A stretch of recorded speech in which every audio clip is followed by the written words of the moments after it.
Hello friends, welcome back to the my new video guys and my YouTube channel guys. Today friends we are going to talk about guys Oppo phone का display and brightness setting guys, and today video data is guys how can we enable guys eye comfort mode in our Oppo phone device. Friends, you want to enable guys your Oppo phone guys eye comfort mode setting. So how can you enable and how can you use it? Today friends I will show you. I will tell you in this video guys. So before starting video friends, first of all go and subscribe the channel. So friends, now let's see how to enable it. Open your phone setting.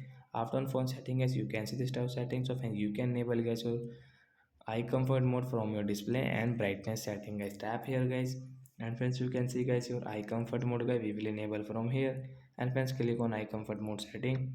So friends, you can use your eye comfort mode setting from here guys. You can see display effects guys. You want to change into black and white, so you can change from here. So guys, and guys screen color temperature guys you can change, and schedule time guys you want to schedule your eye comfort mode, so you can schedule from here.